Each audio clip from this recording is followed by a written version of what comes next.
Welcome back, mga kaaldab. Ito na naman po ang inyong lingkod, si Mr. Destiny. At magbibigay po tayo ng pinakamainit na update po ngayon sa social media. Siguro naman po napanood nyo na sa 24 oras. Itong balita nga po sa naganap na campus tour ni Alden Richards at ni Julia Montes. Yan po yung isa sa nagiging trending ngayon sa social media. Pero sa Twitter, syempre, Aldab pa rin. Hindi na po tayo magpapahuli pa at hindi po tayo nagpapatalo. Ganyan naman po talaga kalakas ang Aldab. Kahit anong sabihin nila, kahit anong gawin po nila, tayo pa rin po ang nananalo sa Twitter. Sinasabi ko lang po ito para lang po sa kaalaman ng lahat dahil ngayon nga po ay 426 weeks sari mga kaaldab ng Aldab Nation. Ako, may kanya-kanya tayong pananaw at paniniwala. Ano man po yung maging opinion at reaksyon ninyo sa mga sinasabi ko, nirerespeto ko po yan at ginagalang. May kanya-kanya po tayong karapatan na mag-react, di po ba?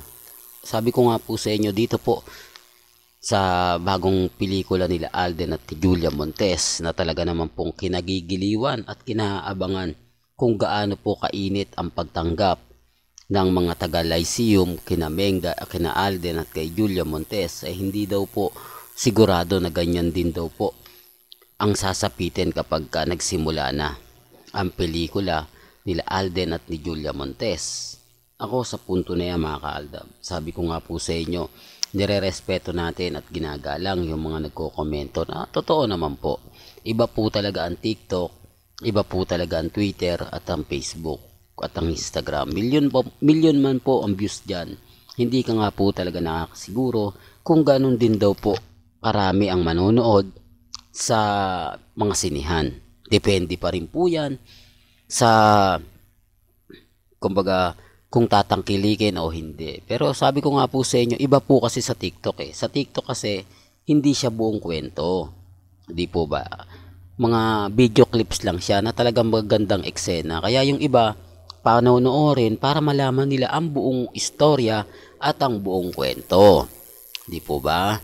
Yun ang sinasabi ko mga kaaldab na iba po talaga sa TikTok at iba po kapag pinanood mo na. Naandun na po lahat na mga gusto nyo pong malaman, yung kabuuan ng istorya, na malaki talaga yung pagkakaiba. Sinasabi ko naman po ito sa mga netizen, lalo na po sa dumadaan sa channel ko at bumibisita. Gaya nga po ngayon, na talagang kitang-kita naman po ang pagka-popular nila Alden Richards at nila Julia Montes. I-remind ko lang po sa mga nagsasabing hindi daw mahusay si Julia Montes, siya po ang pinakamagaling sa ABS-CBN. Hindi ko to pinopromote, nagsasabi lang po tayo ng totoo.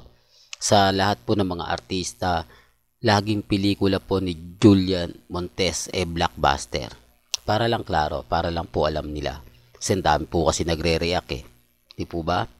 Well, hanggang dito na lang po yung updates natin ha. Kaya kung gusto nyo pa po ng pinaka-latest at mainit na update, abay lagi lang po kayong tututok dito po sa channel ni Mr. Destiny para updated po kayo sa mga bagong video po na ilalabas po natin maya-maya lang.